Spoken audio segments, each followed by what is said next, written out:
Matrudevobhava. Hello అండి, అందరికీ నమస్కారం. Good morning. నేను మీ కిషోర్ని. ఈనాడు, సాక్షి, ఆంధ్రజ్యోతి, ఆంధ్రప్రభ ఈ 4 వార్తాపత్రికల్లో వచ్చిన రాజకీయ వార్తలు, ఆర్థిక విశ్లేషణలు, సాంకేతిక పురోగతి మరియు సమాజంపై ప్రభావం కలిగించే ప్రధాన అంశాలను సమగ్రంగా, స్పష్టంగా మీ ముందుకు తీసుకురావడమే ఈ వీడియో ప్రధాన లక్ష్యం. కంటెంట్ అందరికీ నచ్చుతుంది అనుకుంటున్నానండి. నచ్చిన వాళ్ళు చివరి వరకు చూడండి. చివరి వరకు చూసిన వాళ్ళు ఫ్రెండ్స్ అండ్ ఫ్యామిలీ మెంబర్స్కి షేర్ చేయగలరు. అలాగే సబ్స్క్రైబ్ చేసుకోమని చెప్పండి. మీరు ఇచ్చే ప్రతి లైక్ మాకు ఎంతో ఇంపార్టెంట్ అండి. ఇంకా ఈరోజు వార్తల్లోకి వస్తే ముందుగా ఈనాడుని బ్యానర్ వార్త చూద్దామండి. రాజధాని కోసం ఫేజ్ 2 భూ సమీకరణ అంటే రైతుల విజ్ఞప్తి మేరకు ప్రతిపాదనలు సిద్ధం చేస్తున్న ప్రభుత్వం ఇప్పటికే మంత్రి నారాయణను కలిసిన భూములు తీసుకోవాలని కోరిన రైతులు ప్రస్తుతం రాజధానిలో వివిధ అవసరాలకు పోగా మిగిలేది 2000 ఎకరాలే. స్థలాల కోసం సంస్థల నుంచి పెరుగుతున్న వినతులు అంటండి భవిష్యత్ అవసరాల దృష్ట్యా మరింత భూ సమీకరణకు కసరత్తు చేయాలని అనుకుంటున్నారంటండి. మెజారిటీ రైతులు ముందుకొచ్చిన గ్రామాలతో ప్రారంభిస్తారంట భూ సమీకరణని. దీంతో తద్వారా మనకి ఇంకా రాజధాని విస్తరణ పెరుగుతుందండి. ఇక్కడ విమానాశ్రయానికే 4000 ఎకరాలు అంటండి మొత్తం. రాజధాని అమరావతిలో అంతర్జాతీయ విమానాశ్రయం ఏర్పాటుకు సాంకేతిక ఆర్థిక సాధ్యసాధనలను నివేదిక రూపొందించేందుకు ఆంధ్రప్రదేశ్ విమానాశ్రయాల అభివృద్ధి సంస్థ ఇప్పటికే టెండర్లు పిలిచిందంటండి. రాజధానిలో అంతర్జాతీయ విమానాశ్రయాన్ని శిక్షణా కేంద్రాలు సమీకరణంగా ఏర్పాటు చేయాలని ప్రభుత్వ యోచన అంటండి. దీనికి సుమారు 4000 ఎకరాలు కావాల్సిందని అంచనా వేస్తున్నారు. ఈ ప్రాజెక్ట్ చేపట్టేందుకు ఇప్పటికే ఒక ప్రముఖ సంస్థ ఆసక్తి కనబరిచిందంటండి. ఇక్కడ రాజధాని నిర్మాణాన్ని సమీకరణ విధానంలో భూములు ఇచ్చేందుకు మరిన్ని గ్రామాల రైతులు స్వచ్ఛందంగా ముందుకు రావడంతో ప్రభుత్వం ప్రతిపాదన సిద్ధం చేస్తుంది. మెజారిటీ రైతులు ముందుకొచ్చిన గ్రామాలతో ప్రారంభించి దశల వారీగా భూ సమీకరణ చేసే అంశాన్ని చురుగ్గా పరిశీలిస్తుందంటండి. కొన్ని గ్రామాల రైతులు పురపాలక సంఘం మంత్రి నారాయణను కలిసి తమ భూములను సమీకరణ తీసుకోవాలని ఇప్పటికే విజ్ఞప్తి చేశారు. రాజధాని నిర్మాణానికి 2015లో భూ సమీకరణ ప్రారంభించినప్పుడే పెద్దపరిమి, హరిశ్చంద్రపురం తదితర గ్రామ రైతుల నుంచి తమ భూములు తీసుకోవాలని వినతులు వచ్చాయి. కానీ అప్పట్లో ప్రభుత్వం మొదటి 2017 చదరపు కిలోమీటర్ల పరిధిలో అమరావతి నిర్మించేందుకు చాలని, భవిష్యత్ అవసరాలు బట్టి తదుపరి సమీకరణ ఉంటుందని నిర్ణయం తీసుకోవాలనుకుందండి. అప్పుడు మిగిలిన 2000 ఎకరాలు చాలవంటండి. రాజధాని నిర్మాణానికి తొళ్ళూరు, మంగళగిరి, తాడేపల్లి మండలాల్లో 28 గ్రామాల పరిధిలో సమీకరణాలు 37,941 ఎకరాలు తీసుకునేవాళ్ళని ప్రభుత్వ లక్ష్యం కాగా కొంత పెండింగ్లో ఉందండి. ఇంతవరకు 34,689 ఎకరాలను రైతులు స్వచ్ఛందంగా ఇచ్చారు. ఇంకా 3,252 ఎకరాలు సమీకరించాల్సి ఉందంటండి.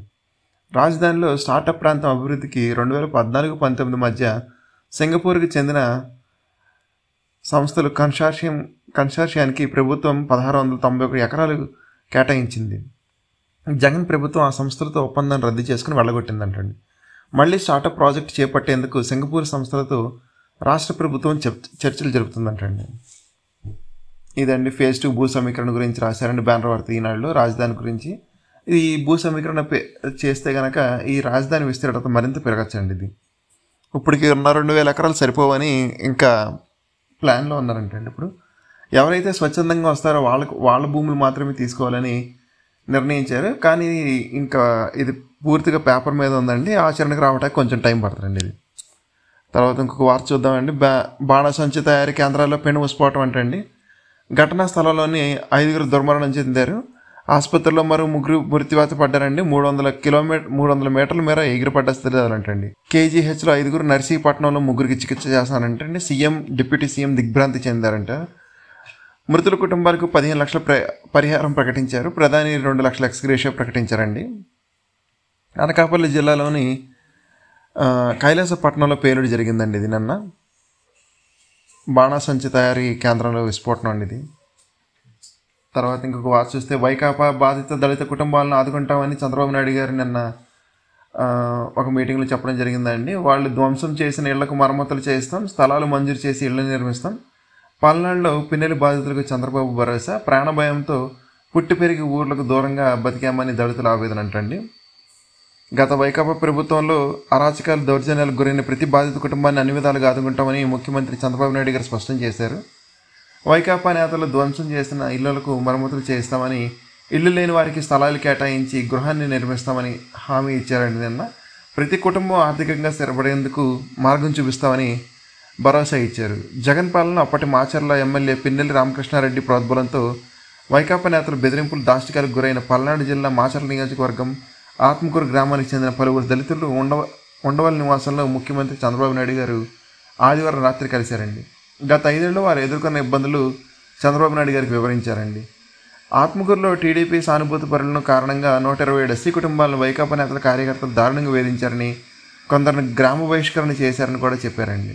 తర్వాత ఇంకొక వార్త చూస్తే, మీ అందరి ఆశీస్సులతో నా కుమారుడు కోలుకుంటున్నారని మన డిప్యూటీ సీఎం అన్నారండి. నిన్న ప్రమాద ఘటనపై స్పందించిన ప్రధాని మోడీ గారికి ఆయన ధన్యవాదాలు తెలిపారు. ఉప ముఖ్యమంత్రి పవన్ కళ్యాణ్ గారు తనయుడితో కలిసి సింగపూర్ నుంచి హైదరాబాద్ వచ్చారండి. నిన్న తిరుమల చేరుకున్న పవన్ సతీమణి అన్న లెజినోవా గారండి నిన్న భూవరాహస్వామిని దర్శించుకున్నారు, తలనీలాలు సమర్పించారు. ఇక్కడ మనం నోటీస్ చేయాల్సిందంటే అన్య మతస్థుల డిక్లరేషన్పై సంతకం చేశారండి. సింగపూర్లో జరిగిన అగ్ని ప్రమాదం నుండి గాయపడ్డ పవన్ కళ్యాణ్ కుమారుడు మార్క్ శంకర్ను స్వదేశానికి తీసుకొచ్చారు. సింగపూర్లోని ఒక భవనంలో ఈ నెల 8న జరిగిన అగ్ని ప్రమాదంలో పవన్ కళ్యాణ్ కుమారుడు మార్క్ శంకర్ గాయపడిన విషయం తెలిసిందే. తర్వాత ఇంకొక వార్త చూస్తే, సమగ్ర అభివృద్ధి ధ్యేయంగా అని మంత్రి నారా లోకేష్ గారు నిన్న వెల్లడించారండి. వైద్యశాల శిలాఫలకాన్ని ఆవిష్కరించిన మంత్రి నారా లోకేష్ గారండి నిన్న. ఆయనతో పాటు మంత్రి దుర్గేష్ గారు, ఎమ్మెల్సీ రాజేంద్ర ప్రసాద్ గారు, చల్లపల్లి శ్రీనివాస్, టీడీపీ పాలకవర్గ సభ్యులు జానకిదేవి అంటండి. మంగళగిరి సమీపంలో చిన్నకాకాని వద్ద 100 పడకల వైద్యశాల శంకుస్థాపన. అన్ని ప్రాంతాల్లో సమగ్ర అభివృద్ధి జరగాలన్నదే కూటమి ప్రభుత్వ లక్ష్యమని మంత్రి లోకేష్ గారు అన్నారండి నిన్న. గుంటూరు జిల్లాలో మంగళగిరిలోని చిన్నకాకాని వద్ద 52 కోట్లతో నిర్మిస్తున్న 100 పడకల వైద్యశాలకు ఆదివారం ఆయన శంకుస్థాపన చేశారండి. అనంతరం జరిగిన సభలో మాట్లాడుతూ, రాష్ట్రంలో అన్ని అసెంబ్లీ నియోజకవర్గాల్లో 100 పడకల వైద్యశాలను నిర్మించాలని ముఖ్యమంత్రి చంద్రబాబు నాయుడు గారు చెప్పారని, ఇక్కడ ఆసుపత్రి నిర్మించడానికి 2 మంత్రివర్గ సమావేశాలు అనుమతులు మంజూరు చేయించారంటండి. నిర్మాణాన్ని ఏడాదిలోగా పూర్తి చేస్తానని ఆయన చెప్పుకొచ్చారు. అక్కడే చెప్తూ పరిశ్రమలు తెచ్చి ఉద్యోగం కల్పిస్తారంటండి. 3,005 పేద కుటుంబాల పట్టాలు ఇండ్ల పంపిణీ చేశారండి నిన్న మంగళగిరిలో. తర్వాత ఆర్పి సిసోడియా బదిలీ అంటండి. చేనేత ప్రత్యేక కార్యదర్శిగా నియామకం. సిసిఏఎల్ విజయలక్ష్మి రెవెన్యూ శాఖకు అదనపు బదిలీ బాధ్యతలు అప్పగించారంటండి. నిరీక్షణలో ఉన్న పలువురు ఐఏఎస్ అధికారులకు పోస్టింగ్ ఇచ్చారండి. ఇంకొక ఇంపార్టెంట్ చూద్దామండి. ఇంకొక ఇంపార్టెంట్ వార్త, మందు తాగి మాట్లాడితే ఇంట్లో ఎవరు మిమ్మల్ని పట్టించుకోరా, ఇక నుంచి మీ కారు కూడా మీ మాట వినదని ఒక విప్లవాత్మకమైన వార్త రాసుకొచ్చారండి. ఇక్కడ కనీసం స్టార్ట్ కూడా కాదంటండి కారు ఇక నుంచి. పాదచారుల రక్షణకు ఎయిర్ బ్యాగులు వస్తాయంటండి. ఇది వాల్వోలో ఆల్రెడీ టెస్ట్ చేశారండి. పాదచారుల మీదకి కారు వెళ్ళినప్పుడు వాళ్ళకి ఏం కాకుండా బానెట్ మీద ఎయిర్ బ్యాగ్ ఓపెన్ అవుద్దండి. ఇవన్నీ మన వచ్చే కారులో ఇవన్నీ వస్తాయండి ఫీచర్స్ అన్ని. తర్వాత ఈదురుగాలుల్లో వడగండ్ల వాన బేభత్సం జరిగిందంటండి. పొగాకు, మిర్చి, మిరప, మామిడికి తీవ్ర నష్టం జరిగింది. గోడ కూలి ప్రకాశం జిల్లాలో మహిళ మృతి అంటండి. తర్వాత విశాఖ ఉక్కుకు ప్యాకేజ్తో ఊపిరంటండి. 98 సామర్థ్యంతో పనిచేస్తున్న 2 బ్లాస్ట్ ఫర్నిస్లు రోజుకు సగటున 13,485 టన్నుల ఉత్పత్తి జరుగుతుందండి. 2024-25లో ఉక్కు శాఖ వార్షిక నివేదిక వెల్లడించింది. కేంద్ర ప్రభుత్వం ఆర్థిక ప్యాకేజ్ ప్రకటించిన తర్వాత వైజాగ్ స్టీల్ ప్లాంట్ పరిస్థితి కాస్త మెరుగుపడినట్లు ఉక్కు శాఖ తాజాగా విడుదల చేసిన 24-25 వార్షిక నివేదిక వెల్లడించిందండి. గత అక్టోబర్ నుంచి 2వ బ్లాస్ట్ ఫర్నిస్ ప్రారంభించిన అనంతరం సంస్థ ఉత్పత్తి సామర్థ్యం సగటున రోజుకు 13,485 పెరిగిందంటండి. ప్రస్తుతం 2 ఫర్నిస్లు 98% ప్రొడక్షన్ కెపాసిటీతో ఎఫిషియన్సీతో పనిచేస్తున్నాయంటండి.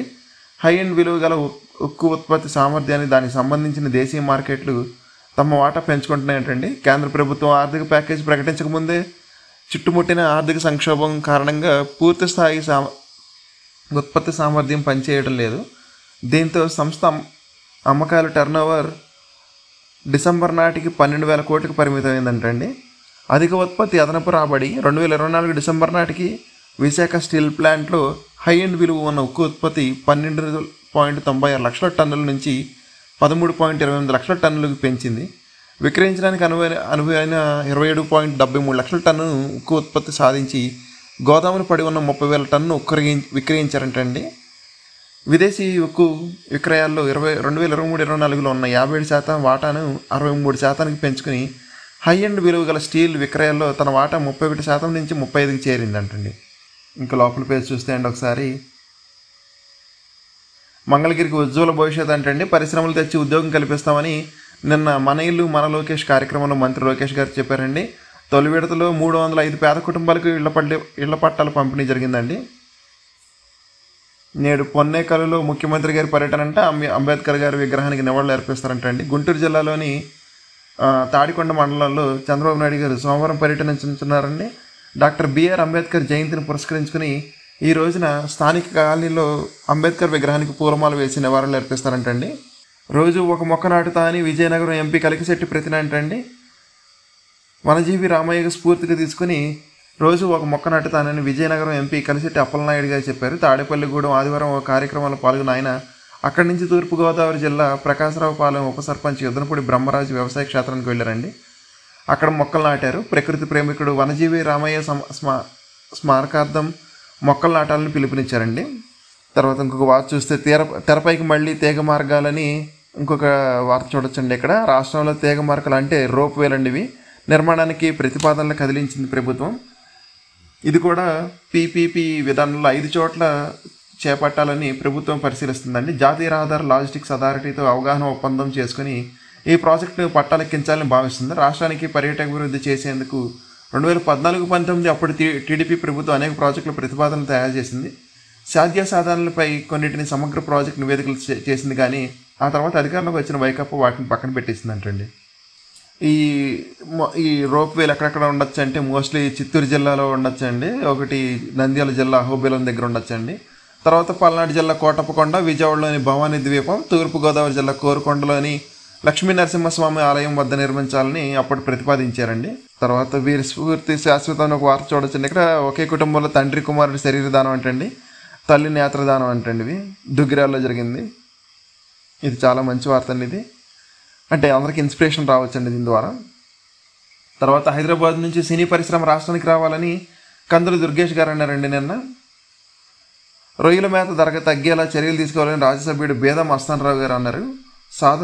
సాగుదారులు, ఎగుమతిదారులు, ఫీడ్ మిల్లర్స్ ఐక్యంగా చర్చించుకుని ఆక్వా రంగం సమస్యల నుంచి బయటపడే నిర్ణయాలు తీసుకుందామని రాజ్యసభ సభ్యుడు బేద మస్తానరావు గారు పేర్కొన్నారండి. పశ్చిమ గోదావరి జిల్లాలో ఉండిలో ఆదివారం జరిగిన ఆక్వా రైతుల సదస్సులో ఆయన మాట్లాడారు. నిన్న ప్రస్తుత పరిస్థితుల్లో మేత ధరలు ఇంకా తగ్గితే బాగుంటుందని, ఆ దశగా 33% పోషకాలున్న మేత కిలో 62 రూపాయలు చొప్పున అందించేందుకు సిద్ధంగా ఉన్నట్టు తెలిపారంటారండి.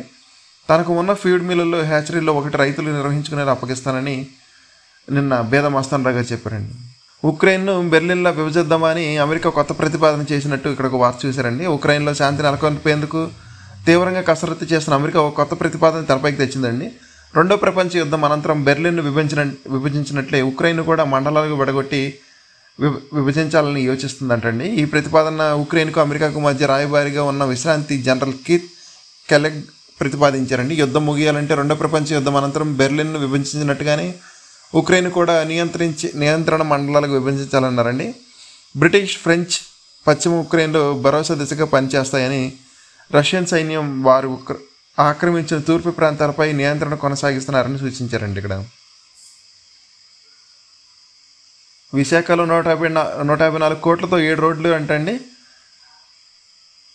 ట్రాఫిక్ సమస్య పరిష్కారం దిశగా చర్యలు చేపడుతున్నారంటండి. ఇది తర్వాత ఈ ఆటో డ్రైవర్ సమస్య పూర్తి చూడండి. ప్రమాదంలో స్పృహ కోల్పోయిన యువకుడిని సిపిఆర్ చేసి కాపాడిన చంద్రశేఖర్ అనే ఆటో డ్రైవర్ అండి. అన్న రోడ్డు ప్రమాదంలో అపారక స్మృతిలో పడిపోయి ఉన్న యువకుడిని ఒక ఆటో డ్రైవర్ సిపిఆర్ చేసి ప్రాణాలు కాపాడారండి. ఈ ఘటన అనంతపురం జిల్లా ఉరవకొండలో ఆదివారం జరిగిందండి. ఉరవకొండ మండలానికి చెందిన సిద్ధు చిన్న ద్విచక్ర వాహనంపై వెళ్తుండగా ఉరవకొండ సమీపంలో బస్టాండ్ సమీపంలో వస్తున్న మరో ద్విచక్ర వాహనం ఢీకొట్టిందండి. అప్పుడు ఈ ఆటో డ్రైవర్ చాలా చాకచక్యంగా ఈ పని చేసుకొచ్చారండి. ఇంకా లోపల పేజీలో చూస్తే మాదిగలకు వైకాపా వ్యతిరేకం అన్నందుకే రాజీనామా చేస్తున్నానని రాష్ట్ర కార్యదర్శి జోసెఫ్ కుమార్ గారు అంటండి. మాదిగలకు వైకాపా వ్యతిరేకమని ఆ పార్టీ రాష్ట్ర కార్యదర్శి అతోట జోసెఫ్ కుమార్ విమర్శించారండి. ప్రభుత్వ కార్యాలయాలకు సౌర్య వెలుగులండి. మొదటి దశగా 147 మెగావాట్ల ప్రాజెక్టు, 496 కార్యాలయాలకు గుర్తించిన ఎన్టీపీసీ విద్యుత్ ఛార్జీల్లో భారీగా ఆదా అంటండి.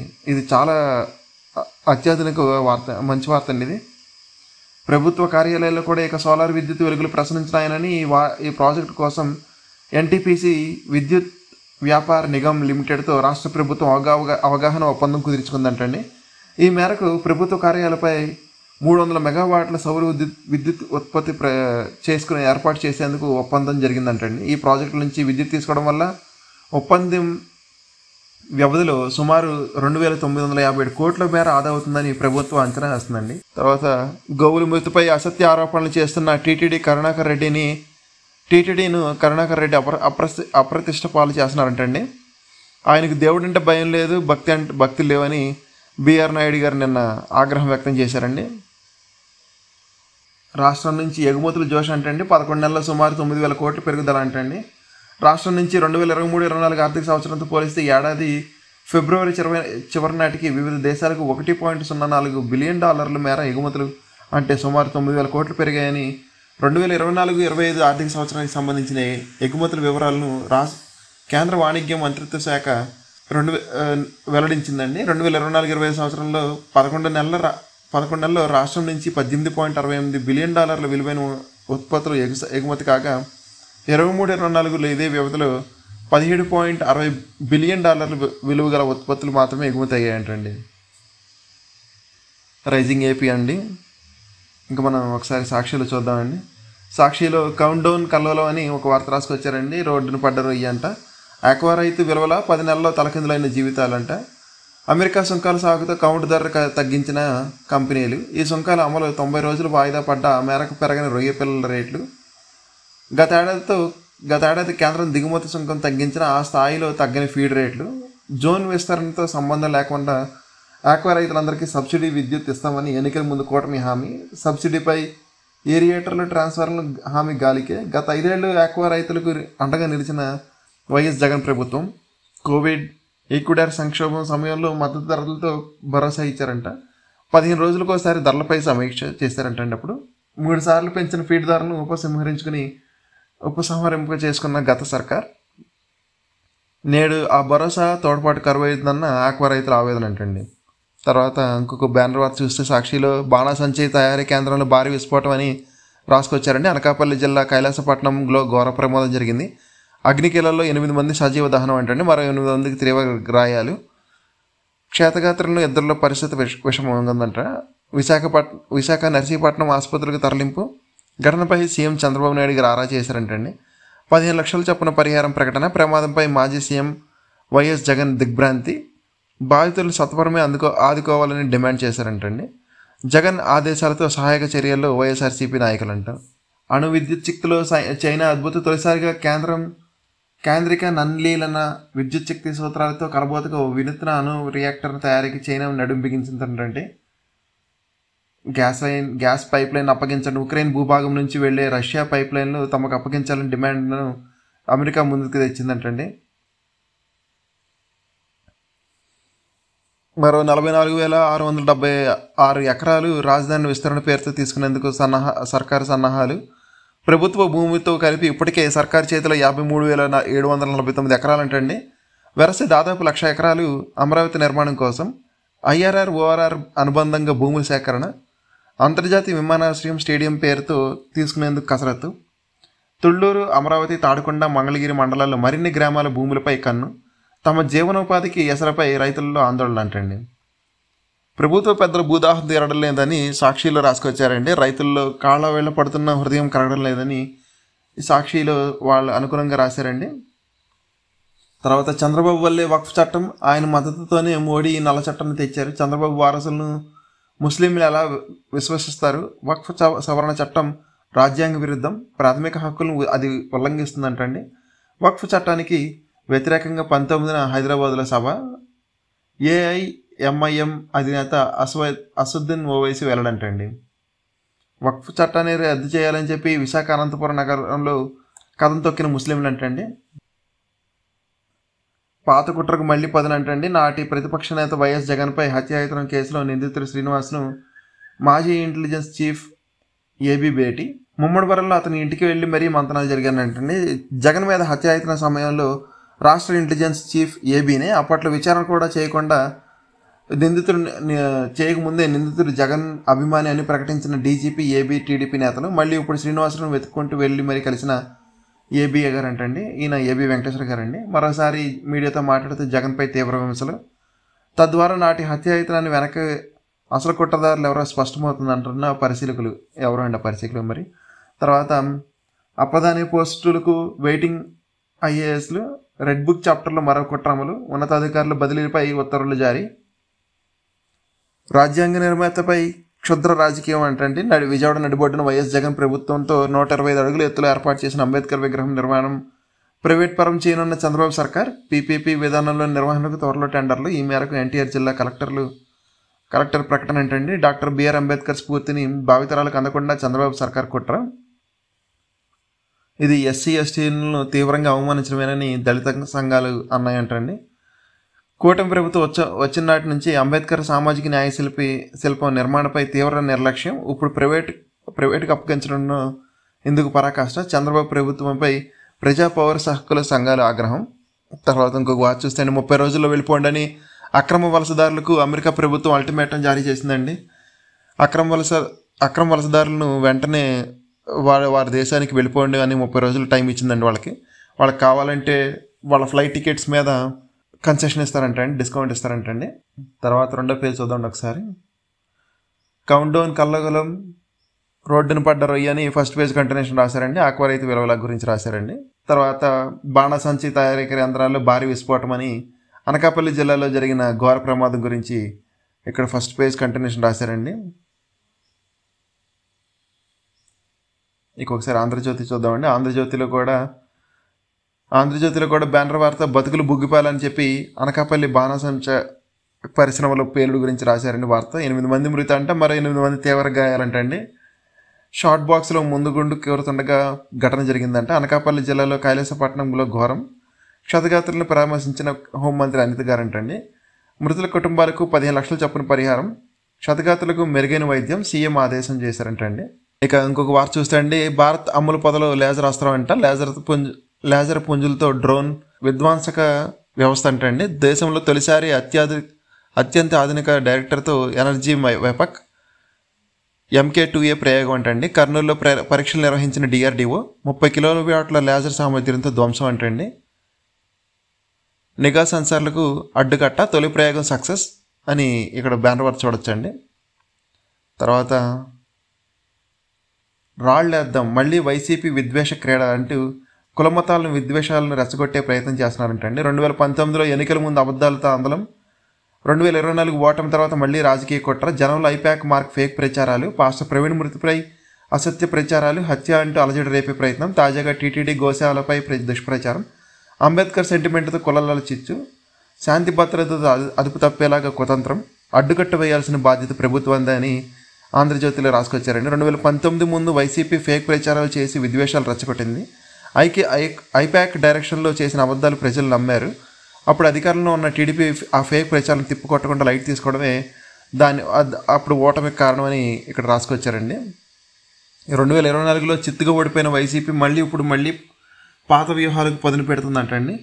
ఐపాక్ మార్క్ ప్రచారాలతో ప్రజల మధ్య దూరాలు పెంచి మత విద్వేషాలు రెచ్చగొట్టడమే ఇందుకు ప్రముఖంగా చూస్తున్నారంటండి. ప్రముఖంగా మతాలు ఆలయాలు వాడుకుంటూ గతంలో టీడీపీ అధికారంలో ఉన్నప్పుడు టీటీడీలో ఉన్న పింక్ డైమండ్ చంద్రబాబు ఇంటికి తీసుకెళ్లి పెట్టుకున్నారని కూడా ఫేక్ ప్రచారం చేశారండి ఇక్కడ. తర్వాత ఇంకో వార్త చూస్తే అమరావతి డబ్బులని రాజధాని విస్తరణకు మరో 44,000 ఎకరాల భూ సమీకరణ రాసుకొచ్చారండి. ఇక్కడ 4 మండలాల్లో 11 గ్రామాల్లో చేపట్టేందుకు ప్రతిపాదన చేశారండి. కొందరు రైతుల నుంచి అభిప్రాయ సేకరణతో వెలుగులోకి వచ్చాయంట. తాజాగా అమరావతి వైపు పలు సంస్థల చూపు, అనేక ప్రాజెక్టుల ఏర్పాటుకు సంసిద్ధత, విమానాశ్రయం, రైల్వే లైన్, మెట్రో తదితరులు ఇప్పుడున్న భూములు చాలవు, అందుకే మరిన్ని సమీకరించేందుకు యోచన చేస్తున్నారంటండి. తర్వాత సిసోడియా అవుట్ అంటండి, రెవెన్యూ చేనేత శాఖకు బదిలీ అంట. ఇప్పుడు ఒకసారి ఆంధ్రజ్యోతిలో 2వ పేజ్ చూసొద్దామండి ఒకసారి. నా జాతి ప్రజలకు కత్తి ఇవ్వలేదు, ఓటు హక్కును ఆయుధంగా ఇచ్చాను, పోరాడి రాజులు అవుతారో ఓట్లు అమ్ముకుని బానిసలు అవుతారో నిర్ణయించుకోవాలని అంబేద్కర్ గారు పలుకులు ఇక్కడ రాశారండి. తర్వాత 2వ పేజీలో ఉక్రెయిన్ బెర్లిన్లా విభజిద్దామని యుద్ధాన్ని ముగించడానికి అంబేద్కర్ రాయబారి సూచించారండి. నిన్న ఈ వివాదాస్పదం కావడంతో వక్రీకరించారంటూ వివరణ ఇచ్చారండి. విడాకుల కేసులో మధ్యత్వం మేలని, విప్లవం అయితేనే విచారణ వరకు వెళ్ళాలని చెప్పి జస్టిస్ నాగరత్న గారు సూచించారండి నిన్న. తర్వాత ఇంకొక వార్త చూస్తే గడువు వద్దు, బిల్లుల ఆమోదం కోసం రాష్ట్రపతి గవర్నర్లకు సమయం నిర్దేశించడాన్ని పునఃపరిశీలించాలని కేంద్రం రివ్యూ పిటిషన్ ఈరోజు వేయనుందండి. ఇది తమిళనాడు గవర్నమెంట్ వర్సెస్ గవర్నర్ గారి గురించి జరిగిన రివ్యూ పిటిషన్ అండి. ఇది హైవేల బలోపేతానికి 10 లక్షల కోట్లని గడ్కరీ గారు అన్నారంటండి. ఇంకా ఇవి భారత్ అమలు పదులో లేజర్ అస్త్రం గురించి ఇక్కడ కంటిన్యూ చేశారండి. ఇది ఎలా పనిచేస్తారంటే అండి, రాడార్ లేదా ఎంతైనా ఎలక్ట్రో ఆప్టిక్ వ్యవస్థల ద్వారా లక్ష్యాలను గుర్తిస్తుందంటండి. ఇది వెంటనే కాంతి వేగంగా దూసుకుపోయి 30 వాట్స్ సామర్థ్యంతో కూడిన లేజర్ పుంజాలను ప్రయోగించడం ద్వారా లక్ష్యాలను ధ్వంసం చేస్తుందండి. శత్రువుల డ్రోన్లను స్ట్రక్చర్ను వినాశనం చేయడంతో పాటు వార్ హెడ్ విధ్వంసం చేస్తుందండి. మానవరహిత వైమానిక వ్యవస్థలను విస్తరిస్తున్న నేపథ్యంలో ఆ దేశాలు డ్రోన్ ఆధారిత యుద్ధాలకు సిద్ధమవుతున్న నేపథ్యంలో లేజర్ అస్త్రం ప్రాధాన్యం సంతరించుకుందంటండి. ఇది కర్నూలులో 2వసారి ప్రయోగం అండి. ఇది నాడు భూమి కేటాయించిన బాబు గారు అంటండి, చంద్రబాబు నాయుడు గారు.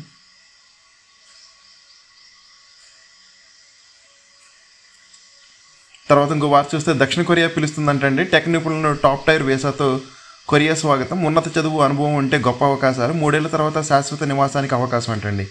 ఇటీవల కాలంలో పర్యాటకులు అమితంగా ఆకర్షిస్తున్న దేశాల్లో దక్షిణ కొరియా కూడా ఒకటి ఉందండి. ఆ దేశ సాంస్కృతిక వారసత్వం, ప్రకృతి అందాలు, రుచికరమైన వంటలు, ఉరతలుగించే మ్యూజిక్, ఇటువంటివన్నీ పర్యాటకులను అమితంగా ఆకర్షిస్తున్నాయి అంటండి. దీంతో చాలామంది భారతీయులు సెలవులు ఎంజాయ్ చేయడానికి దక్షిణ కొరియాకు వెళ్తున్నారంట. పర్యాటకంగా ప్రపంచ దేశాలు ఆకర్షిస్తున్న దక్షిణ కొరియా తాజాగా తమ దేశంలో స్థిరపడాలనుకునే వారికి కూడా మంచి అవకాశాలు కల్పిస్తుందంటండి. తర్వాత ఒకసారి ఆంధ్రప్రభలు చూస్తుందామండి. ఇక ఆంధ్రప్రభలు బ్యానర్ వార్త చూస్తే గ్రేటర్ అమరావతి రాజధాని మరింత విస్తరణ అని, భవిష్యత్తు అవసరాల కోసం భూ బ్యాంక్, ఎయిర్పోర్ట్, ఔటర్ రింగ్ రోడ్కు భూసేకరణ, 3 విధానాల ద్వారా సేకరించి యోచన, కోర్ క్యాపిటల్ చుట్టూ భూ సమీకరణకు CRDA ప్రణాళికలు, వీలైనంత త్వరగా ఈ ప్రక్రియను ప్రారంభించే దిశగా అడుగులంటండి. మరో 30,000 ఎకరాలను సేకరణ దిశగా ప్రభుత్వం కదులుతుందంట. ప్రణాళికలు సిద్ధం చేస్తున్న CRDA అంటండి. ఇంకొక మంచి వార్త ఏంటంటే, విశాఖ మెట్రోకు లైన్ క్లియర్ అంటండి. VMRDA పరిధిలో రోడ్డు విస్తీరణ ప్రణాళికలు, 154 కోట్లతో 7 మాస్టర్ ప్లాన్ రోడ్ల అభివృద్ధి అంటండి. పాలన అనుమతులకు మంజూరు మార్గదర్శకాలు జారీ చేశారంటండి. తర్వాత బాణసంచి పరిశ్రమలో భారీ పేలుడు గురించి కూడా ఇక్కడ రాసుకొచ్చారండి. 8 మంది కూలీలు దొరమరణం, మరో 8 మందికి తీవ్ర గాయాలు, 6 పరిస్థితి విషమం అంటండి. ముఖ్యమంత్రి చంద్రబాబు నాయుడు గారు దిగ్భ్రాంతి చెందారంట. సమగ్ర దర్యాప్తునకు ఆదేశించారంటండి. మృతుల కుటుంబాలకు 15 లక్షల ఎక్స్గ్రేషియా ప్రకటించారండి. ఘటనా స్థలాన్ని సందర్శించిన హోంమంత్రి గారు, అనకాపల్లి ఎంపీ సీఎం రమేష్ గారు కూడా అండి. ఆసుపత్రిలో బాధితులకు మంత్రి పరామర్శ అండి. సీనియర్ ఐఏఎస్లకు ట్రాన్స్ఫర్లు జరిగిందంటండి. జయలక్ష్మికి అదనంగా రెవెన్యూ భూ పరిపాలన, చేనేత జౌళి శాఖ స్పెషల్ ఎస్గా సిసోడియా, రైతు బజార్కు CEO మాధవీలత నియామకం, పంచాయతీరాజ్ గ్రామీణాభివృద్ధి శిక్షణ సంస్థ కమిషనర్గా ముత్యాల రాజు గారు అంటండి. కడపగడ్డపై మహానాడు అంటండి. రాయలసీమలో పార్టీ బలోపేతమే లక్ష్యంగా 3 రోజుల పాటు పసుపు పండగ 27, 28, 29 తేదీలు నిర్వహించనున్నారంటండి. ఆఖరి రోజు 10 లక్షల మందితో భారీ సభ, మొదలైన సన్నాహకాలకు కార్యాచరణ, త్వరలో పర్యవేక్షణ కమిటీలు అంటండి. 44 వసంతాలు ఏర్పాటు చేసుకున్న సందర్భంగా కడపగడ్డపై మహానాడు నిర్వహిస్తారంటండి. 27, 28, 29 తేదీల్లో 3 రోజుల పాటు నిర్వహించున్నారండి ఇక్కడ. తర్వాత ఇంకొక వార్త చూస్తే వరద జలాలతోనే బరసక చర్ల అంటండి. తెలంగాణకి ఏం నష్టం, సమగ్ర వివరాలతో DPR సిద్ధం చేశారంటండి. పోలవరం బనకచర్ల అనుసంధానం ప్రాజెక్టు మరోసారి 2 రాష్ట్రాల మధ్య గోదావరి జలాల వివాదాన్ని రాజేస్తుంది. జాతీయ ప్రాజెక్టు పోలవరం తర్వాత ముఖ్యమంత్రి చంద్రబాబు నాయుడు గారు మానసపుత్రికగా భావిస్తున్న పోలవరం బనకచర్లపై తెలంగాణ ప్రభుత్వం తీవ్ర వ్యతిరేకత వ్యక్తం చేయడంపై జలవనరుల నిపుణులు విస్మయం వ్యక్తం చేశారంటండి. తర్వాత దేశానికి ఆదర్శంగా మంగళగిరి ఆసుపత్రి అంటండి. 365 రోజుల్లో నిర్మాణ పనులు పూర్తి చేస్తాం. మంగళగిరి అన్ని రంగాల్లో నెంబర్ 1గా ఉండాలని మన మంత్రి గారు, విద్యా IT శాఖ మంత్రి గారు నారా లోకేష్ గారు ఆశించారండి. నిన్న శంకుస్థాపన జరిగిన వార్తను ఇక్కడ రాశారండి. తక్షణం తిరిగిపోండి అక్రమ వలసదారులకు అమెరికా అల్టిమేటం జారీ చేసిందండి. అమెరికాలో ఉంటే నెలలోపు తప్పక రిజిస్టర్ చేసుకోవాల్సిందే, లేదంటే జైలు జరిమానా, దేశం నుంచి బహిష్కరిస్తారంటండి. ఇంకా తిరిగి అమెరికాలో అడుగు పెట్టలేరంట. శ్వేత సౌధం హెచ్చరిక జారీ చేసింది. వీసా ఉన్నా కానీ శాశ్వత వాసులైన ఐడి దగ్గరించుకోవాల్సిందే తప్పదంటండి. పాటించకపోతే $5,000 జరిమానా లేదా 6 నెలలు లేదా నెల జైలు తప్పదని కొత్త నిబంధనలు జారీ చేసింది ట్రంప్ సర్కార్ అంటండి. తర్వాత మొక్కు చెల్లించుకున్న పవన్ సతీమణి గారు అంటండి తిరుమలలో గాయత్రి సదనల డిక్లరేషన్పై సంతకం. నేడు ఉదయం శ్రీవారిని దర్శించుకున్న పవన్ కళ్యాణ్ గారి సతీమణి అంటండి. శ్రీశైలం ఖాళీ అంట. డెడ్ స్టోరేజ్కి చేరువల రిజర్వాయర్ 39 టీఎంసీలకు తగ్గిపోయిన నీటి విలువ. జలాశయాల కనిష్ట నిల్వ 34 టీఎంసీలు అంటండి. 2 రాష్ట్రాలకు తాగునీటి ఇక్కట్లు, ప్రత్యామ్నాయ నీటి వనరులే దిక్కంటండి. రివ్యూ చేపట్టాల్సిందే అని చెప్పి సుప్రీంకోర్టు తీరుపై కేంద్ర యోచన. 3 నెలల గడువును నిశితంగా పరిశీలిస్తున్నామన్న హోంశాఖ. రాష్ట్రపతి గవర్నర్ అధికారాలకు కాపాడేందుకు చర్యలు. తీర్పుల్లో చట్టపరమైన అంశాల లోపాలు గుర్తింపు. రాష్ట్రపతి గవర్నర్ ఒకే బిల్లుకు అనుమతి ఇవ్వని పక్షంలో దాని గడువు ముగిసిపోతుందంటున్న అధికారులు. రాజ్యాంగంలో ఆర్టికల్ 201 పేర్కొన్న నిర్దేశిత గడువు సుప్రీంకోర్టు తీర్పు రాగానే 10 రోజుల్లో గజెట్లోకి ఎక్కించిన స్టాలిన్ సర్కార్ అండి. ఇంకొక వార్త చూస్తే అండి, ఉన్నత విద్యా సంస్థలు అన్ని ఖాళీలే. ఐఐటి, ఎన్ఐటికి, ఐఐఎంలో ప్రొఫెసర్ల కొరత. కేంద్ర వర్సిటీల్లో భారీగా అధ్యాపకుల ఖాళీలు అంటండి. పడిపోతున్న నాణ్యమైన విద్యా బోధన, తాత్కాలిక ఉద్యోగులు, సిబ్బందితో కాలయాపన. పార్లమెంటరీ స్టాండింగ్ కమిటీ నివేదికలు వెల్లడించారండి. శాశ్వత ప్రతిపాదక నియామకాలు చేపట్టాలని చెప్పి కేంద్ర ప్రభుత్వానికి స్టాండింగ్ కమిటీ సిఫార్సులు చేసి వచ్చిందండి. తర్వాత ఇంకొక వార్త చూస్తే, స్వర్గస్థులే దిగి వచ్చి ఆశీర్వదిస్తే పెళ్ళిళ్ళు న్యూ ట్రెండ్ జరుగుతుందండి. ఇది కంప్లీట్గా ఆర్టిఫిషియల్ ఇంటెలిజెన్స్ యూజ్ చేసుకుని చనిపోయిన వారిని, వాళ్ళ ఫ్యామిలీ మెంబర్స్ని ఒక వీడియో క్రియేట్ చేస్తున్నారండి. ఇక్కడ అవి పెళ్ళిళ్ళు ప్లే చేస్తున్నారండి. ఏ టెక్నాలజీ యూజ్ చేస్తున్నారు ఇక్కడ. తర్వాత 2వ పేజ్ చూస్తే అండి ఒకసారి, బాణసంచి పరిశ్రమల్లో భారీ పేలుడని చెప్పి ఫస్ట్ పేజ్ కంటిన్యూషన్ రాశారండి. ఇక్కడ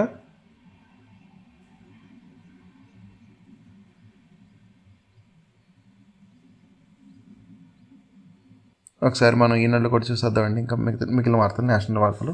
ఉక్రెయిన్పై ఉరిమిన రష్యా అంటండి. పండగ వేళ సుమీ నగరంపై బాలిస్టిక్ క్షేణపిన్నెలు, 34 మంది మృతి, 117 మంది గాయాలంటండి.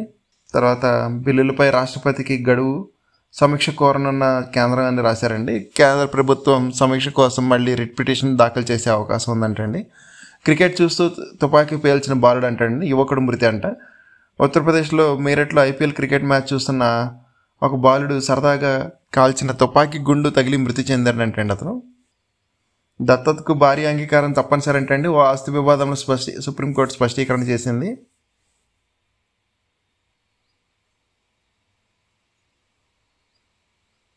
పాక్ను వీడిన 8.60 లక్షల మంది ఆఫ్ఘన్ శరణార్థులు అంటండి. ఇంకేసారి ఈరోజు ఒకసారి అప్డేట్స్ చూద్దామండి. ఇంక టెక్నికల్ అప్డేట్స్ ఉన్నాయేమో, ఇంకా latest updates. Okay, technician post ఉంటాయి అంటండి. Hindustan aeronautics limited invites applications to fill technician post అంటండి. మొత్తం 98 పోస్టులు ఉన్నాయంటండి. ఈ లాస్ట్ డేట్ 18 ఏప్రిల్ అప్లై చేసుకోవడానికి. ఒకసారి ఎవరైనా ఇంట్రెస్ట్ ఉంటే చూడండి అండి. ఇది ఎగ్జిక్యూటివ్ పోస్ట్ అంటండి. నేషనల్ థర్మల్ పవర్ కార్పొరేషన్ ఎన్టీపీసీలో మొత్తం executive vacancies fixed term basis అంటండి. 15 పోస్టులు ఉన్నాయంట. Application fee $300. 25 April last date అండి. తర్వాత నేషనల్ ఇన్స్టిట్యూట్ ఆఫ్ టెక్నాలజీ కురుక్షేత్రలో ఎన్ఐటీకేలో ఎంబీఏ అడ్మిషన్స్ కోసం 2025-27 సంవత్సరానికి అడ్మిషన్స్ ఓపెన్ అయ్యాయంటే $2,000 అంటే application fees. 5th May last date అండి. ఎలిజిబుల్ క్యాండిడేట్స్ ఎవరంటే అప్లై చేసుకోండి ఒకసారి. తర్వాత 17 మేనేజరల్ పోస్టులు ఉన్నాయంటండి. ఈఐఎల్ న్యూఢిల్లీలో. క్వాలిఫికేషన్ BE, బీటెక్, BSc అంట. ఇంకోటి చూస్తే ఏపీ ఎడ్సెట్ 2025 అండి. డిగ్రీ బేస్ ఎడ్సెట్ ఒకటి ఉందండి, అది కూడా అప్లై చేసుకోవడానికి చూడండి అందుకసారి. ఇవండి ఈరోజు వార్తలు, వాటిలోని విశేషాలు. ఇంకా కంటెంట్ చివరికి చూసిన అందరికీ థ్యాంక్ యూ అండి. Thank you so much. Content నచ్చితే కనుక ఒక లైక్ చేయండి, అలాగే సబ్స్క్రైబ్ కూడా చేసుకోండి.